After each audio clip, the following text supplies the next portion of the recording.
Good evening, everyone, and thank you for joining us. Welcome to Ironwood Wealth Management's Market Insight webinar for the third quarter of 2014. My name is Nicholas Basso, and I'm a Portfolio Administrator in Ironwood's Investment Division. Tonight, it is my pleasure to introduce our featured presenter, the Chief Investment Officer here at Ironwood, Mr. Steen Rogers. Steen is a charter holder of the Financial Analyst designation, and he also serves as Ironwood's primary investment strategist. If anyone has questions for Steen during the presentation, please feel free to type them into the questions box on the GoToWebinar panel on the right side of your screen. We will do our best to address all of the questions at the end of the presentation.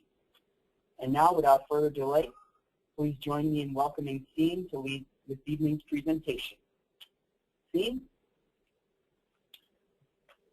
Thanks, Nick, and welcome everybody to our quarterly insight call. Tonight we'll go through the first half of 2014. Fairly quiet first half of the year until just recently, so we'll talk about that. And we'll try and put some clarity on the remaining portion of 2014. We know the last few days obviously have been a little bit more volatile than the first half of the year, but we wanted to make sure that everybody knows a 3% move in a few days is normally par for the course. And we've been a little spoiled lately with low volatility for actually an extended period of time, and we'll discuss that further in the presentation as well.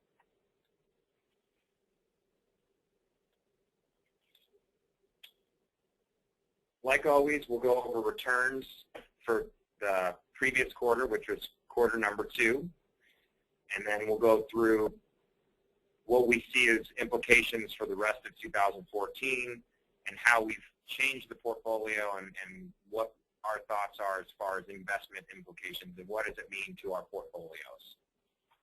So I'd like to start with kind of where we are in relation when we look at the S&P 500 in relation to recent history. You can see by this chart that it looks like we're at a new peak, and if we kind of follow this chart here, it's up and then down and then up and then down and now up, and we're waiting for the down. And that doesn't always happen, and I'll get to the next chart here in a second. But before I do that, I want to show that each of these peaks is a little bit different. In 2000, we had a P/E multiple of over 25. Price to earnings ratio is just a valuation metric. The higher, the more overvalued we possibly are, the more somebody's willing to pay for an income stream versus a lower price to earnings ratio. The dividend yield was at 1.1% back in March 24th, 2000. So we weren't getting paid a lot to hold the S&P 500. And the corresponding 10-year Treasury was at 6.2%. So March 2000, if we were an investor, we could have bought the S&P for $15.27 on that day and paid 25.6 times forward-looking earnings, 25.6 times earnings at $15.27. We could have sat there and earned a 1.1% dividend yield, or we could have invested in the 10-year Treasury at 6.2%.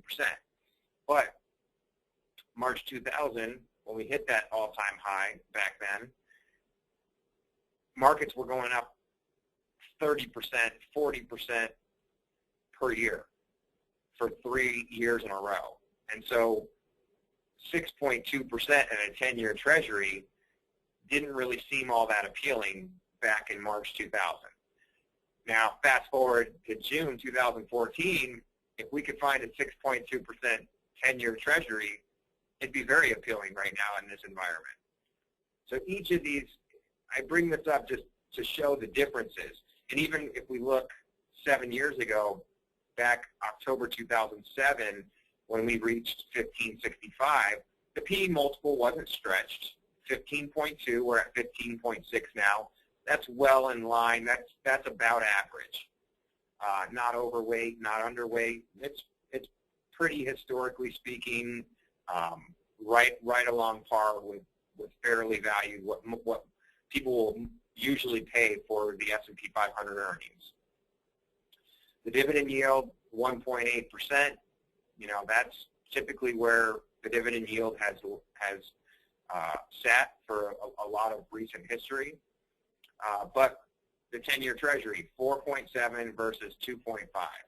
So we're really in a unique situation here, and I just wanted to start with these metrics to kind of start with a starting point for today's discussion on kind of where we are in relation to tonight's topic or talk. And once again, this is only a 17-year period of time right here. If we really want to get the true picture, we've got to look at something that gives us a little bit longer period of time. And throughout history, we've had periods of time where the market on a price basis doesn't really go anywhere, and then it takes off, and then we have some hiccups, and it doesn't really go anywhere, and then we have some really good years, and then we don't go anywhere, and we have some really good years, and then we don't go anywhere. These are bull and bear cycles, and we believe that this most recent high that we hit on the S&P 500, we believe that we're in a new bull cycle that could last multiple years.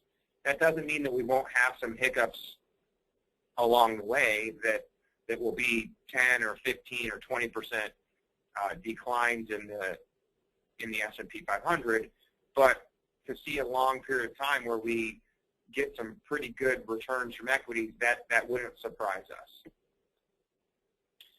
So what happened in quarter number 2? Quarter number 2, domestic equities did very well. The S&P 500 during the quarter was up 5.2%. Small caps lagged. Most indexes, most equity indexes, I should say, they were only up 2% for the quarter. International developed was up 4.3% versus emerging markets was up 6.7%. So you can see the tilt toward emerging markets paid off during the second quarter. Something that continued to surprise us was the 10-year bond went from 2.72% down to 2.53%, and as of this afternoon, we're at about 2.48%. We'll talk more about that when we talk about the Fed and when we talk about interest rates. Economic data has come in very positive, especially recently. The ISM numbers have been very good. Early in the year, we had some disruption. A lot of that was due to weather. A lot of that was due to inventory. We had a GDP number that was first printed at negative 2.9%. That's since been revised to negative 2.1%. And the second quarter, the first estimate is for 4% growth in GDP. So we'll talk a little bit more about that, but 4% is a very strong number for GDP. And it shows an increasing economic recovery here in the most recent, more recently. The ISM number for non-manufacturing, you can see I've got some numbers here, but just this morning the non-manufacturing number came out, and it was 58.7, which, just to give you a little bit of context, was the highest number we've seen since late 2005. So that was a very strong number this morning. Friday we had jobs. They were very positive. During the quarter, we actually had a June jobs report of unemployment rate of 6.1%. Friday, that bumped up a little bit to 6.2%, even though we created over 200,000 new jobs in July. The unemployment rate is very choppy, and even though the trend is very positive, to go up 0.1% while we're in a major trend of decreasing is not a big deal.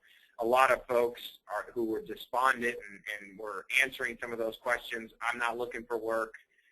Now they've changed their tune a little bit, and maybe when they get that phone call from the Labor Department, they're saying, yeah, I actually am looking for work, and so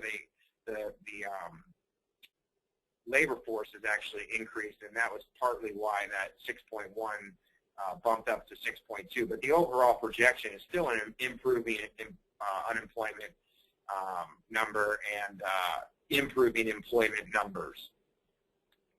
So that was the second quarter. Very, very good, strong quarter. The first estimate for GDP once again is 4%.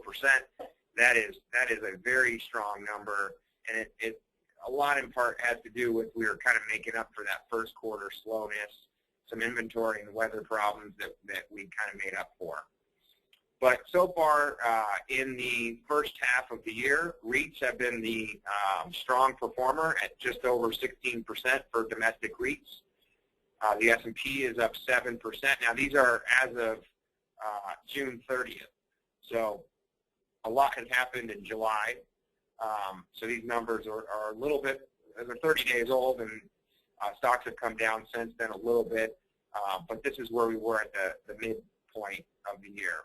Commodities were up 7.1, emerging markets up 6.3 for the year, developed international up 5.1, bonds up 4%. Once again, that's a great return from bonds, a lot due to interest rates going from above 3% down to below 2.5% during that period of time. Small caps lagging. That's something we want to keep an eye on. You know, when equities are doing good and small caps lagging, that doesn't happen often. It's a divergence, and we want to make sure that we keep an eye on that. Cash 0, market neutral, negative 1.2%. So all over the board, but for the most part, most asset classes have done well in the first half of 2014. We talked about this a little bit in the data from quarter 2, but the economy continues to improve, especially the U.S. economy. Quarter over quarter, the first estimate was that negative 2.9% number. That's since been revised to negative 2.1. And the first estimate for quarter 2, like I said, was 4%. So in context, if we put that into a little bit of context here, the expansion average has been 2.1%. If we look over the past year, our year-over-year GDP growth, even with the negative 2.1% first quarter of this year, we're still looking at 2.4% GDP growth year over year, which is it's not great, it's not horrible, it's a little bit better than the expansion, and it's a little bit less than the average since 1965. Now, there's a lot that's changed since 1965. Post-World War II, a lot has changed, and that speed limit has gone from an average of maybe 3% to more realistic average of about 2.5% because some of the population growth that has changed since the World War. So to have 2.4% year over year, that's well within where we've been over the last 20 years. If we were to average the last 20 years versus the last 50 years, we'd be right around 2.5%. So 2.4% is right there. Some of the economic factors that's really been helping the United States economy, auto sales have been phenomenal. You can see 16.9 million units in June. Housing starts have continued their positive trend. Interest rates have come down again, so that's good for housing. Inventories, although we had a little bit of a bounce in the first quarter, and you can actually see it even on this chart. You see the spike here in the first quarter, but we've used those, and we'll continue to build those up. But inventory levels are pretty tight, so if there's more demand, we're going to have to create things. And then real capital goods orders have been very positive. CapEx has been very positive. On top of that, companies that have been spending on CapEx have been showing better revenue growth than companies who haven't been spending as much on CapEx. So there's a lot of positive in the economy, and that's a very positive thing when you're seeing new highs on the S&P 500 there's got to be a reason that we're getting to those highs. It can't just continue to be PE multiple expansion. We want some meat behind the numbers, and we've gotten some of that. Consumer finances have improved tremendously over the last 5 years. Just over the last 2 years, net worth for consumers has increased by $14+ trillion. That helps confidence. That helps consumer confidence. Household debt service is still at very low levels. That's that top right graph there. You can see still very low levels. Even though we had a little bit of spike up in interest rates at the end of last year, we've basically given back that increase, and we're sitting at about a 2.5% 10-year Treasury, which keeps housing very affordable. Total liabilities actually have come down 8% since 2009. So not only has our consumer balance sheet assets grown, but our liabilities have reduced by about 8%, and that's how we get this net worth number to have increased over the last few years. Consumer confidence is improving. This helps consumer spending. This helps PE multiples. Confidence is a very circular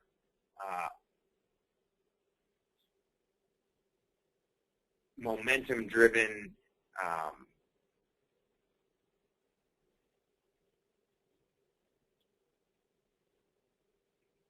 metric that we definitely want to keep track of. When folks are confident, they're going to spend more money, they're going to buy more things, they're going to invest more aggressively, and that really tends to help drive economic conditions. Employment, like I said before, in May we had 6.3%. Actually in June that dropped to 6.1%, and July that increased to 6.2%. We've had almost 10 million new jobs created, which outpaces the 9 million that we lost during the recession. The trend very positive. Inflation is one that I definitely have my eye on. Even the last 2 weeks, we've seen a few indications that inflation is starting to increase.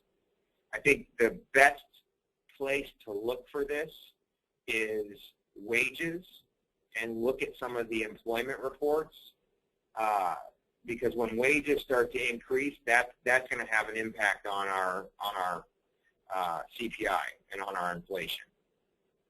Just because the Fed is printing money doesn't necessarily mean that inflation is going to spike, and we'll talk about velocity when we get to the Fed a little bit.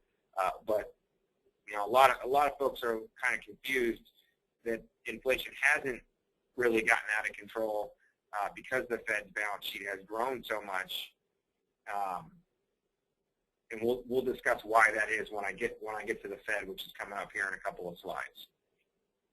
Interest rates, the Fed, and QE, right on cue there.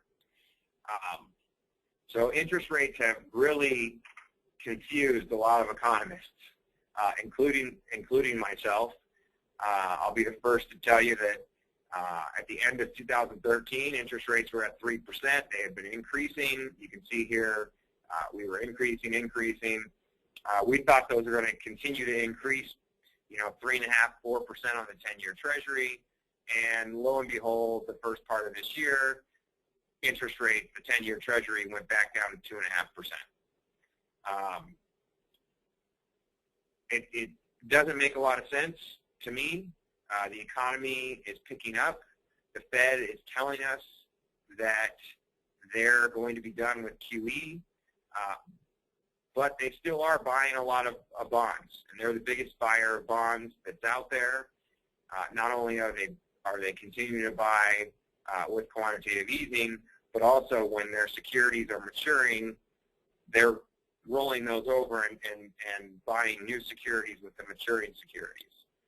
So I think a good place to start is the Fed when we're talking about interest rates. And I know I've talked about this in the past, but there are some new folks here on the call, so I want to make sure that I spend a little bit of time. There's a lot of confusion in this area, so I don't think a little bit of time on this slide is a horrible thing to do. So the Fed's balance sheet here continues to increase, and it really has since the financial crisis. We saw an extreme amount of quantitative easing in late 2007, early 2008, and ever since the balance sheet has increased. This period right here, the end of 2012, early 2013, is when we did the quantitative easing into perpetuum, where they said they were going to do $85 billion a month of purchases of bonds to try and keep interest rates as low as they could. Now that $85 billion, as of the Fed meeting last week, has now decreased. So they're still increasing this balance sheet. They're still buying bonds. They're still creating money. So they're still printing money, buying bonds from banks, giving banks the cash, taking the bonds out of the system. So they're flushing the system with liquidity. The reason that we're really not seeing all that inflation happen is because the banks are putting that excess cash right back to the Fed as excess reserves, and you can see excess reserves have gone up almost in the same rate that the Fed balance sheet has gone up. So you have the Fed buying the bonds, giving banks cash, basically, and then you have the banks putting that cash back to the Fed and saying, you know, we're going to keep this with you because we don't want to do anything with it. We don't want to loan it out. And so that's the velocity of money, is what are banks doing with this money? Are they loaning it out and creating economic activity, or are they just saying, you know what, we don't want that money, we don't have any good uses for it, we're just going to keep it as excess reserves? And so it's like the Fed opens the top drawer of their desk, takes out a bunch of money, puts it into the bottom drawer of their desk, closes both drawers, nothing really happens, and we're pushing on a string. But there is a lot of liquidity out there, and if banks started to lend it out, that could definitely be a game changer. If the velocity of money picked up, we could see inflation jump up pretty quick. I don't think that's going to happen until we see some wage growth, the inflation picking up, but we're starting to see hints of that with an improved job market, so we want to keep an eye on that. So the Fed, getting back to my train of thought here, the Fed has decreased this increase by $60 billion. So we've gone from 85 billion billion dollars of purchases a month to now we're at $25 billion of purchases a month. It looks like they've got a September meeting, the middle of September, and then they've got a meeting at the end of October. And it looks like by the end of October, they'll be done with quantitative easing. So what that means is this balance sheet will continue just to flatline. It'll still stay up here near the $4.5 trillion mark. So we're not talking about decreasing it. We're not talking about the securities that are maturing. They're still talking about rolling those over. So we're still going to have an extraordinarily large balance sheet for the Fed. And they said in their minutes that they're going to keep interest rates low still for an extended period of time. There is a little infighting within the Fed. Plosser Plosser dissented with the minutes, and he believes that the economy is going at a faster pace, and he'd like to see some of the language in the Fed minutes changed. Fisher actually had been dissenting. There were some changes in the language that were in line of a more improved economic picture by the Fed, which makes me believe that folks at the Fed are getting more confident with how the economy is performing, and I think the risk is that the Fed does more than what the market thinks the Fed's going to do. And when I say it does more, I mean reduces monetary policy, tightens monetary policy quicker than the market thinks. If that happens, we believe that the bond market could be disrupted very similarly to how it was disrupted in the summer last year. So that definitely is one of the things that's on our radar when it comes to the Fed. We believe that the market is pricing in rate increases, near the end of 2015. We think that rate increases in the Fed funds rate could happen earlier in 2015, and if that does happen, it could lead to a bond market that's kind of self-fulfilling and kind of makes the Fed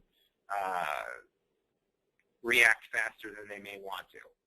So, and we have positioned the portfolio with that in mind. So that's what I really wanted to touch on here in regards to the Fed. Credit conditions. So I said banks aren't lending. This proves it right here.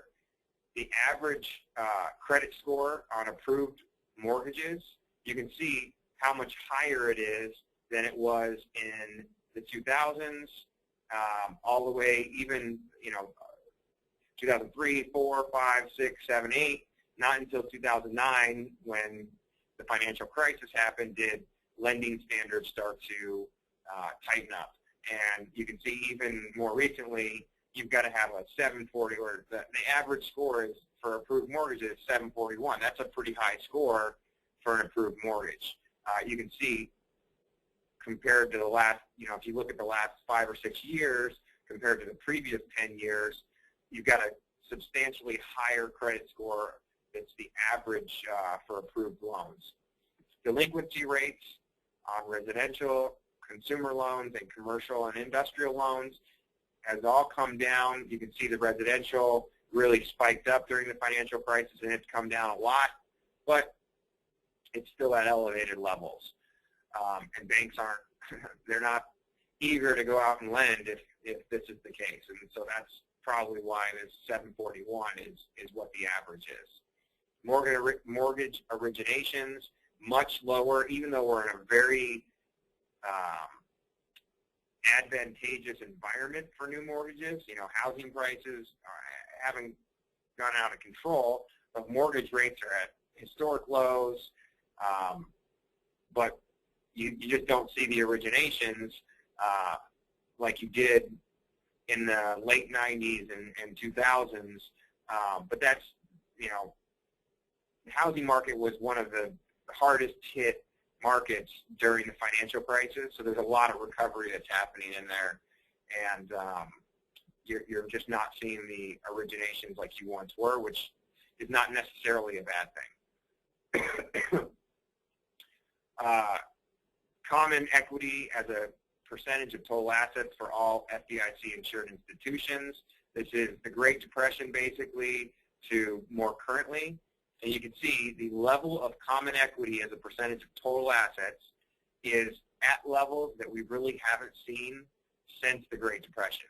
So there's a lot of fear with banks and financial institutions, and they're playing it very cautious. And that is one of the reasons the velocity of money has not picked up. Banks just are not ready to take any more risk than they're ready to take at this point. Doesn't mean it can't change, but that's the situation that we're at now. High-yield bonds. High-yield bonds are a very interesting story. This page looks at the high-yield bond market. The top chart shows the spread between the yield of the J.P. Morgan Domestic High Yield Index and the yield on comparable maturity Treasury bonds. So you can see that if we look at that, the difference between the J.P. Morgan Domestic High Yield Index and comparable yield Treasury bonds, you can see that the spread most recently for high yield is 4%, versus the average over this period of time of 5.9%. So we're getting paid less to take similar risk than we were in the past. And you can see that same phenomenon with leveraged loan spreads. The latest was 3%, and the average is 4.9%. So those are significantly lower yield spreads than what we've seen in the past, which makes us very hesitant to want to be much in this space because we're not getting paid for the risk that we're taking. And you can see some of the risk is starting to rear its head here with default rates. They've spiked over the last few months. Definitely in 2014, you can see this spike here. That doesn't bode for a very good asset class in the near future. The bottom left chart shows historic recovery rates, so that's in line with history. The bottom right shows mutual fund and ETF flows into the high yield market. Like I said, we're a little concerned with the current spread numbers for both high yield and leveraged loans in comparison to their long-term average. It doesn't appear that we are being compensated for the risk we are taking in these asset classes. And because of that, today we actually made some portfolio changes. We got rid of a few bond funds. This is probably going to impact a lot of you that are on the call, so you'll be getting confirmations here. But we changed the bond portfolio today significantly. We're going to send out a little note to describe it a little bit more.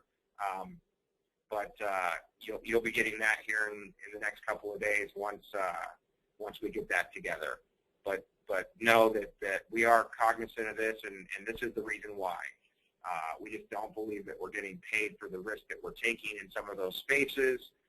So in the meantime, we want to hang out in something that's not really going to hurt us either way until we figure out where we want to adjust those allocations and still keep the portfolios in line with our risk budgets.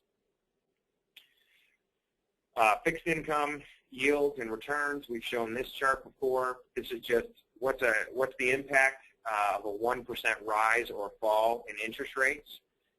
So you can see if you have a 2-year treasury and interest rates increase by 1%, your portfolio will go down, your 2-year treasury will go down by about 2%. Versus if you have a 30-year treasury where you're locked in for 30 years on that rate, if interest rates the next day go up by 1%, well, your bond is going to be affected much more dramatically because you've got 30 years of cash flows fixed here versus 2 years of cash flows fixed here. So there's that opportunity cost over 30 years or over 2 years. A change in interest rates is going to change that opportunity cost of holding a 2-year treasury versus a 30-year treasury. So when interest rates increase, it's bad for bonds typically, and when they decrease, it's good for bonds typically. So you can see the differences between what would happen if we had a 1% increase in interest rates, which we believe is a more realistic scenario over the next year. So we want to shorten our duration. We want bonds that are shorter in duration, meaning 5 and 2 and 5-year type bonds. Floating rate, if it was just looking at interest rate sensitivity, would be a good one to hold. But floating rate also comes with credit risk. So all bonds are not created equally, and they all react differently. They're all affected by interest rates. We want to know how that will be affected by interest rates, but we also want to know what the other risk factors are with each of these bonds. Right now, bonds are not our favorite asset class. Everyone on this call, if you've been on any calls, you should know that. We just don't believe we're getting paid for the risk that's in the bond market, with rates being this low, with credit spreads being this low.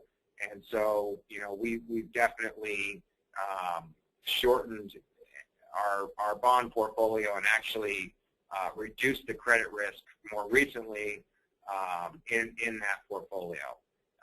And we're really sitting there waiting for yields to increase so that some of these areas will be more attractive and they'll be paying us for the risk that we'll be taking versus, in our opinion, not paying us to take that risk. Correlations between weekly stock returns and interest rate movements. This basically just says when interest rates are low and increasing, we have a positive relationship between yield movements and stocks. So in a simpler way, as interest rates go from 2.5, where we are now, to 5, history would show, and this graph would tell us, to expect a positive relationship with the stock market. So as interest rates go to 5% from 2.5, not to say that they are automatically going to do that, but if they were, that would, looking at this chart, would be a positive thing for stock, meaning stocks typically would go have a positive relationship, so they'd also increase until yields get to about 5%. Once yields get to 5%, you can see then we start to have a negative correlation with stock movements. So once we go from 5% 10-year Treasury to a 6% 10-year Treasury, that's usually negative for stocks, meaning stocks move in the opposite direction. So these orange dots here are the last 12 months. You can see an increase in rates has been positive. There's been a positive relationship between that and stock returns, even over the last 12 months. And there's a pretty good correlation here, or fitting with this correlation matrix here. So we believe that the economy is getting better, whole scale. Folks are starting to price in the Fed moving maybe a little bit faster than what the overall market is expecting. We think long run that's very positive for stocks, and we think long run that's going to be meaning that interest rates are going to increase. So we'll see this slowly increasing interest rates along with increasing stock movements, at least this is our opinion, as the economy continues to improve. So that's kind of our base case scenario here. Now there's a lot that's going on. You know, there's all sorts of stuff going on internationally right now that is having headline risk with the stock market, with the bond market. So there's going to be noise in between, but we believe that the overall picture is that the economy is improving, which will tend to, in our opinion, lead rates higher and lead stocks higher. International, we've got the same chart here. You can see 2000, 2007, 2014. We've got a similar picture to what was going on with the S&P 500. A little bit lower valuation versus the S&P 500 has a higher valuation now than it did in 2007. But you look at the price earnings, or I'm sorry, you look at the overall EPA index, and we're still way off the levels of where we were back in 2007. And you say, well, how can that be if, you know, we're recovering and things are going well? Well, Europe and some of these international countries, they took a little bit different approach to monetary policy and fiscal policy, mostly fiscal policy, and it's had a detrimental impact on their short-run performance relative to the United States. So you can see back in 2012, the Eurozone was very negative because they went through a period of austerity. And it's only now that we're starting to see those countries start to improve, whereas the United States, Canada, the UK has been improving since, you know, late 2012, early 2013. You can see emerging markets are starting to get better a little bit. So if you look at overall right now, the global economy looks fairly well positioned. But if you look at Europe, they definitely went a different way with austerity, and that's partly why you see no new high in the EPA index as of yet. So the Eurozone, like I said, they took their medicine early. If we look at the Eurozone, they had government fiscal drag between 2010 and 2013 of about negative 3.4% per year. Going forward, though, they're going to have much less of a fiscal drag because they've already taken a lot of their medicine. So that's going to drop to 0.7%. That's one of the reasons that we actually do like international. We believe that there's going to be some positive price movements from some of the stock indices in the international space because of some of these topics that we're going over right now, like the fiscal drag reduction.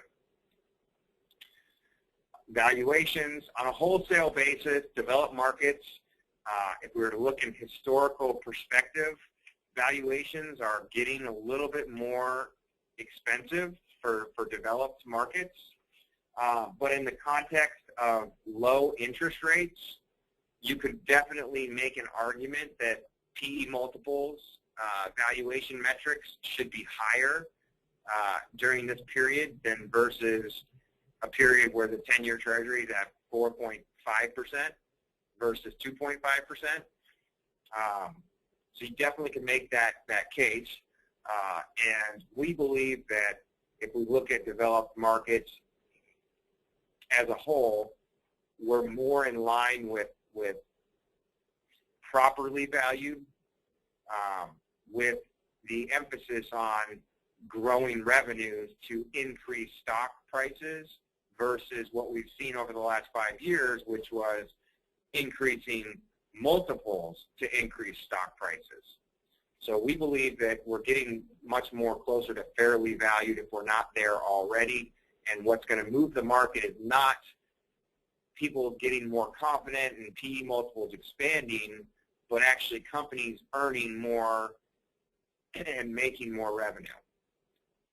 The emerging markets is a little bit different story. We're very positive on emerging markets. We think they're still undervalued. In this interest rate environment, we can argue they're very undervalued. We've had an overweight to emerging markets for quite a while. It's paid off so far this year. Emerging markets are outperforming domestic markets by roughly 3% when it comes to stock price movements and total return from the indexes. So it's been good to be overweight in emerging markets in 2014. In 2013, it was horrible to be overweight in emerging markets. We believe that there's a real opportunity there when we look at PE multiples, when we look at PB multiples, price to cash flow, when we look at all these valuation metrics, we believe that there's some real opportunity in emerging markets, and that's why we continue to be very bullish when it comes to emerging markets. The second quarter earnings, there's about 75% of companies that have reported, and so far we've got about a 5% growth in revenues and about a 10% growth in earnings. The earnings per share number that we're looking at is over $29 a share. So that'll be a record quarterly operating earnings number for the S&P 500. And if we look at how companies are doing this, they're starting to increase revenue. So it's not all multiples and it's not all price cutting. They're actually starting to increase revenue, which is a very positive sign. And they've done it with much less leverage than they have in the past. So they're doing it in a much more prudent way. They're not leveraging up to increase these revenues. So there's a lot of room to run. You can make an argument that with, if they added a little bit of leverage, if they had the opportunity to do so, and the demand was there, they could increase leverage a little bit and help that top line and help that bottom line and continue to drive the earnings per share number even higher. One economist that I listen to and respect made a case for about $135 a share earnings for the S&P 500 with a 20 multiple. That puts us at an S&P 500 of 2,700 in the next 5 years. Not to say that that's going to happen, but he made a pretty good argument for that being the case over the next 5 years. So we're very cautious with bonds. We're very optimistic with stocks, and we believe that there is some potential for some upside still in stocks, even with the great run we've had over the last 5 years. Yield alternative, domestic and global. You know, when fixed income, it doesn't look great. We've got to go elsewhere for some yield. So utilities is a good space for that. We've got some good yielding companies in our utilities portfolio, and you can see some of the equity dividend yields here versus the 10-year government bond yield, internationally especially. And then we've got the REIT yields, and internationally very much has a huge benefit for having some of these international REITs inside of our portfolio as well. And then we also look at total return, and you know, over 1926 to 2013, if we look at the S&P 500 total return, we want to focus on dividends because they're about a third, a little over a third, maybe 40% of our total return comes from dividends. The other 60% of those returns comes from capital appreciation. So we want to make sure that we're looking at both of those. REITs and utilities and some other higher dividend-paying companies definitely are infused inside the portfolio so that we're getting a little bit better dividend yield. In fact, emerging markets and international also have very good dividend yields, and that's been helping our cash flow inside of the portfolio, which helps us purchase things that aren't maybe doing as well intra-quarter. Cash accounts, cash is still paying us next to nothing. In 2013, a couple of 6-month CDs would have paid you $390 for the year. Not a great investment. Money supply as a percentage of nominal GDP. You can see we're still sitting at very high levels of cash on the sidelines. So there's still room to run, in our opinion, with folks still not believing that this is a true bull market yet. Mutual fund flows. The table on the top shows mutual fund flows over time. The bottom left chart shows flows into ETFs and mutual funds.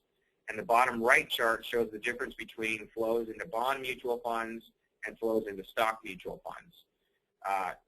This page right here makes it very clear that investors have embraced bonds since the financial crisis. Until recently, equity flows have outpaced bonds over the last 12 months or so, with the exception of the first few months of this year. At the beginning of this year, the S&P lost about 6%, and that has a lot to do with why some of these bond flows may have outpaced equity flows early this year. But we believe that the overall trend is going to continue where we see bond flows, bond outflows, and equity inflows. Hence why our portfolio is positioned the way it is, and our base case scenario where the economy improves, bonds do poorly because interest rates increase, and stocks do okay because companies are able to increase revenues and earnings and increase stock prices. Stock valuations. I really like this chart for this bottom right graph here, which is the S&P earnings yield versus the Moody's BAA yield. And you can see that in 2000, this earnings yield got down to about 4%, whereas our bonds were giving us over 8%. It's easy in hindsight to look at that and say, well, man, I should have been investing in bonds yielding 8% when my earnings yield on the S&P 500 was only 4. But it's hard to actually do that when the S&P 500 year after year is earning 3% or 30% for 3 years in a row. That starts to get people to flood into the S&P 500 or into equities because they're greedy. They get greedy and they want to make 30%, not 8%. But in hindsight, when you look at this big gap, it's pretty obvious. Okay, I should have been buying bonds then, not the S&P. Okay, in late 2011 and in 2010, and well, not so much in 2008 because bond yields also spiked. But we've got a huge gap here, and it would have been, in hindsight, it would have been a great thing to buy the S&P 500 and not as much with bonds. But there's still this gap here. So until that gap starts to go the opposite way, we're still favoring equities versus fixed income. PE multiples and equity returns. Had this one in here quite often. Over 1 year, you never know what's going to happen with the market. That's true not just with PE multiples, but if you look at any metric on a 1 year basis, doesn't matter, stocks, bonds, it's very difficult to predict, if not impossible to predict where bonds are going to be in a year, where stocks are going to be in a year, what the returns are going to be. If you increase that time horizon to 5 to 10 to 20 years, we have a much better idea of what's going to happen with asset classes than we do over a 1 year period. So this chart right here just shows PE multiples and total return over 1 year periods of time. You can see there's not really a correlation here. It doesn't really matter where your PE multiple is. It doesn't really tell you. These dots are all over the place. I can't tell you with any confidence whatsoever what the 1 year return is going to be based on a PE multiple. But if we look at PE multiples and we look at the next 5 years annualized periods, now we start to get a lot better relationship here. And you tell me that the PE multiple is 15, 16, I can tell you a little bit better idea on what to expect from our equity performance over periods of time like that. So it gives us just a little bit better idea. And right now, we're at about 15.5 for a PE multiple, which in history has been about fairly valued. If we continue to have revenue and earnings growth, that should equate to higher equity values.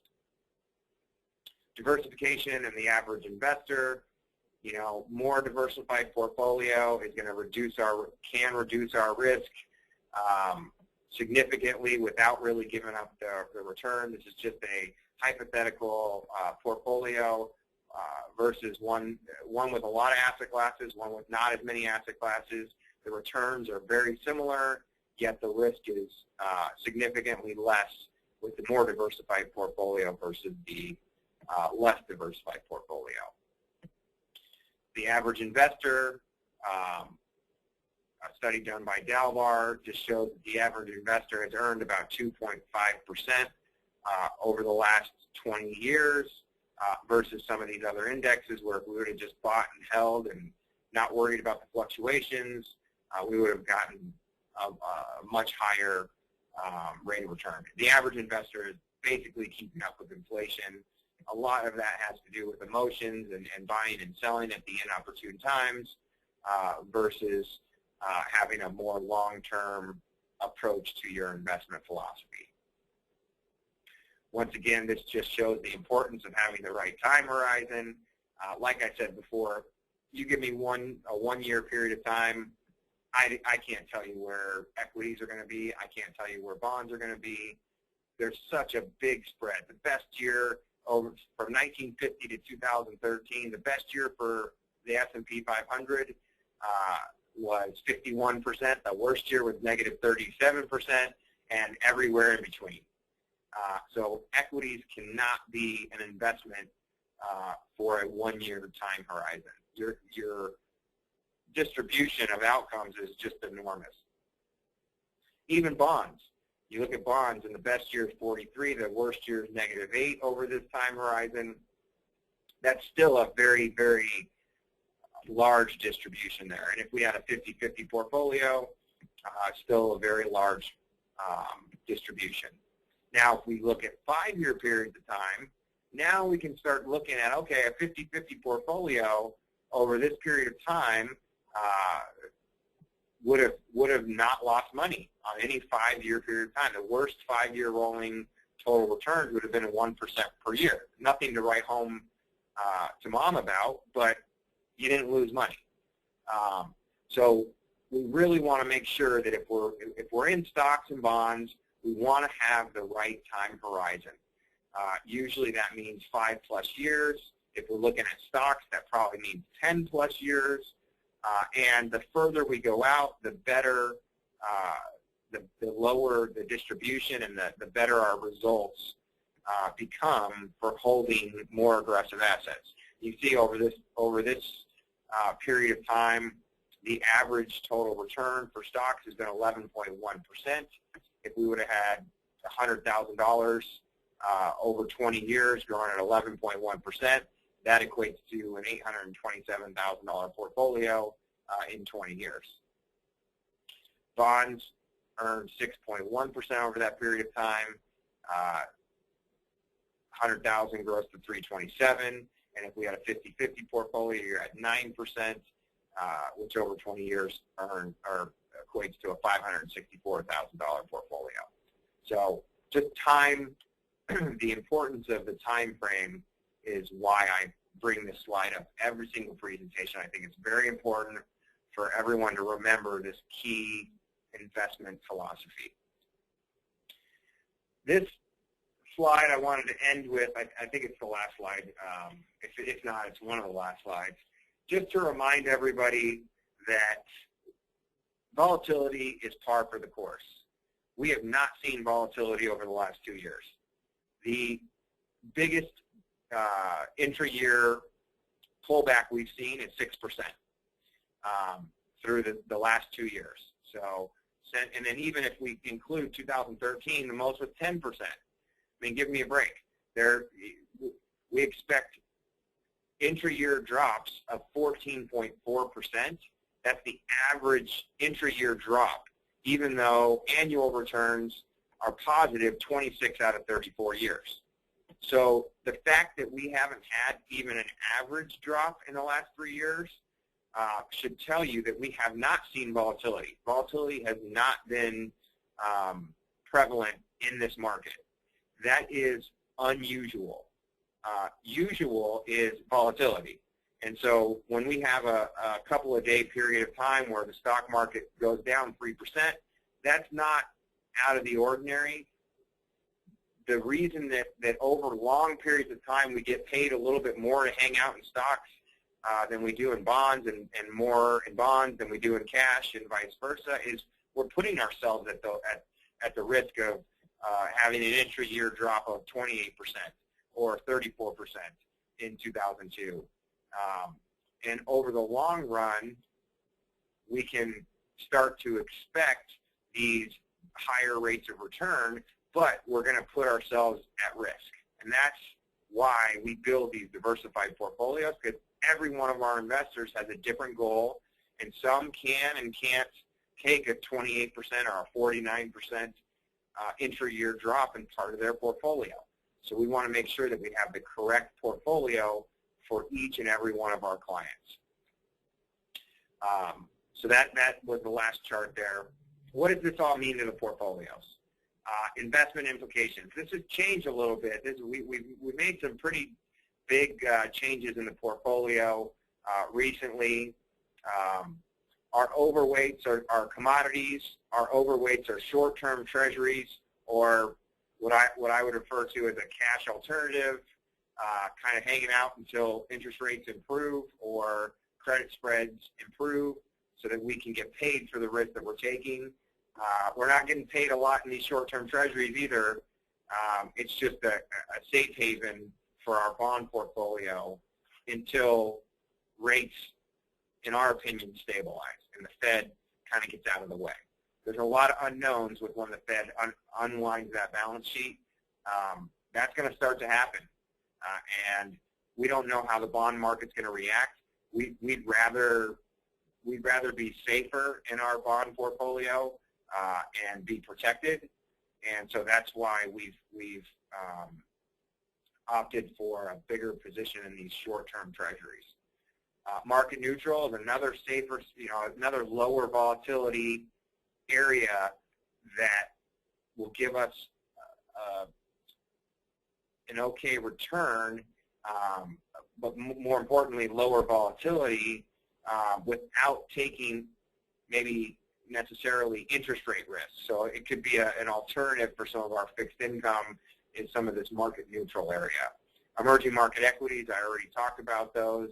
We believe they're undervalued. We believe that they've been out of favor for the last 3 years, and that's starting to turn around. So we like that space. We're underweight fixed income long duration. We're underweight credit-sensitive bonds, and we're underweight domestic equities. We prefer international. So that's kind of the investment implications. We are constantly changing the portfolio, and for most of you, our relationship is on a discretionary basis, so we've been making these changes for you. With that, we'll leave it with questions.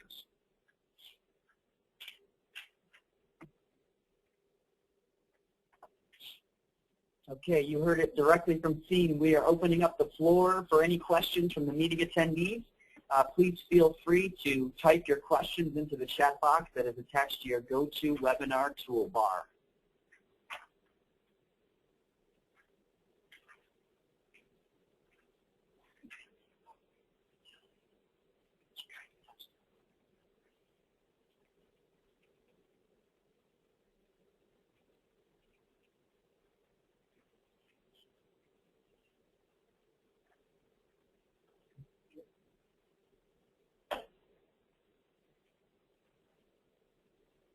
Okay, the first question. To what degree will the reduction or elimination of quantitative easing have on inflation and market values? So we hit this one pretty hard during the presentation. I think this question was actually asked during the presentation or before the presentation. What the Fed has done is really unprecedented. So it's very difficult to know exactly what's going to happen. I think that the things we want to focus on, we have a massive liquidity out there. And what we need to do is we need to focus on how banks are using that liquidity and velocity of money. That's going to dictate, in my opinion, how inflation is going to be impacted. I'm trying to get back to that Fed slide here. Yeah. So we have massive liquidity here. But until banks start lending that money out, economic activity they're really pushing on a string. It's that analogy of taking money out of the top drawer of the desk, putting it in the bottom drawer of the desk, and shutting the drawers. They haven't done anything until that velocity picks up.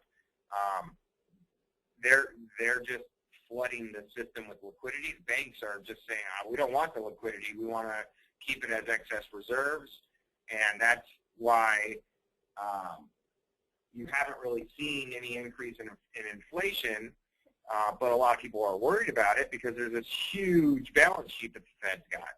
So we've got to keep an eye on it because it could go fast.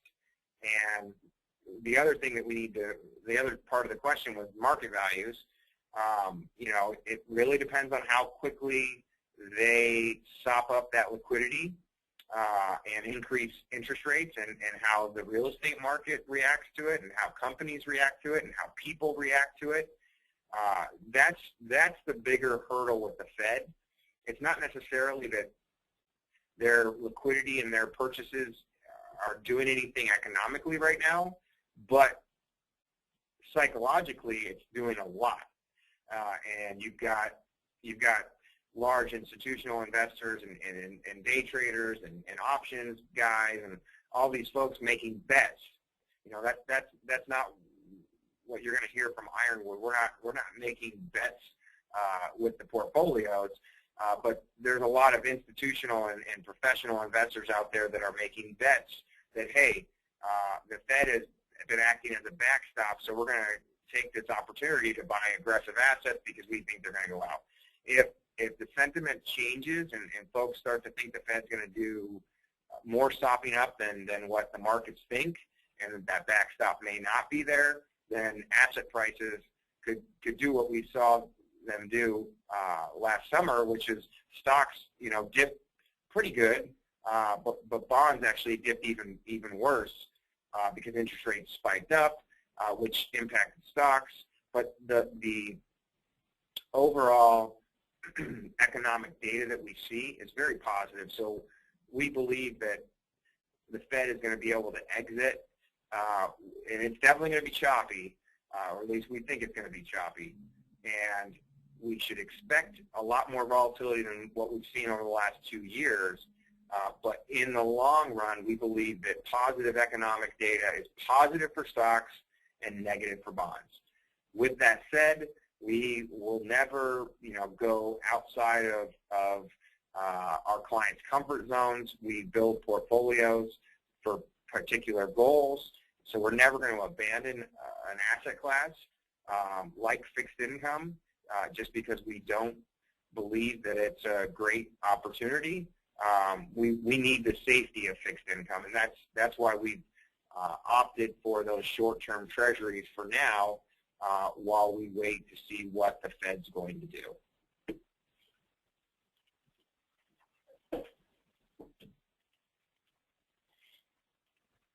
Okay, our next question here is, in emerging markets, what countries do you favor, or what countries do you stay away from?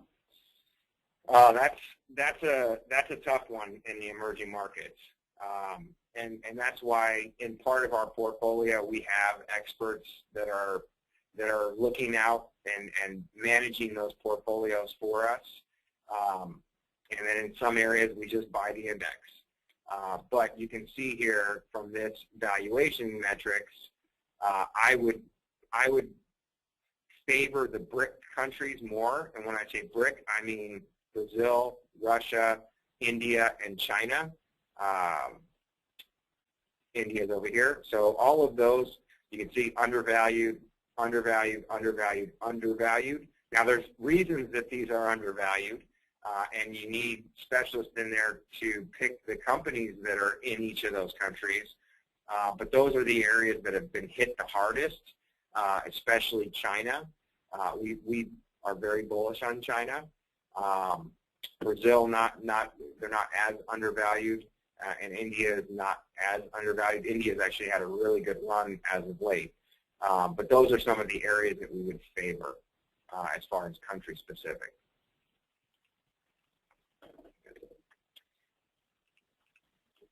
Okay.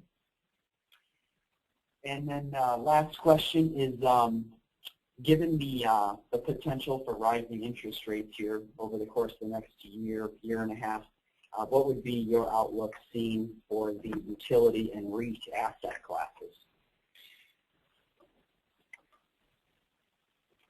Well, REITs and utilities are very favorable when interest rates are not changing. They act very similarly to fixed income.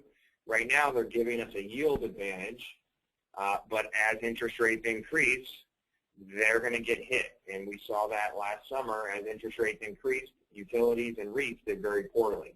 So depending on how fast that happens, it could really hinder those asset classes as well.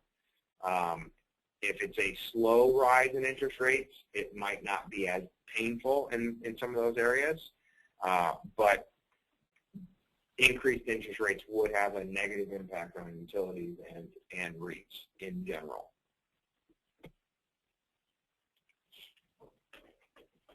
Well, that concludes our presentation for tonight. feel free to type any last-minute questions into the box if you have any final thoughts. But I think with all that said, we'd like to go ahead and wrap up and thank everyone for attending this evening. We certainly look forward to inviting you back for our fourth quarter Market Insight webinar, which will be tentatively scheduled for November, early mid-November timeframe. So stay tuned for that email invitation. And Steve, did you have any final comments? Or I just wanted to let everyone know we appreciate everybody tuning into the call. If you guys have any questions, please don't hesitate to reach out to any one of the Ironwood representatives and or team members. So with that, we'll go ahead and conclude tonight's presentation. Thank you for thank you for tuning in, and we'll see you guys next time. Take care.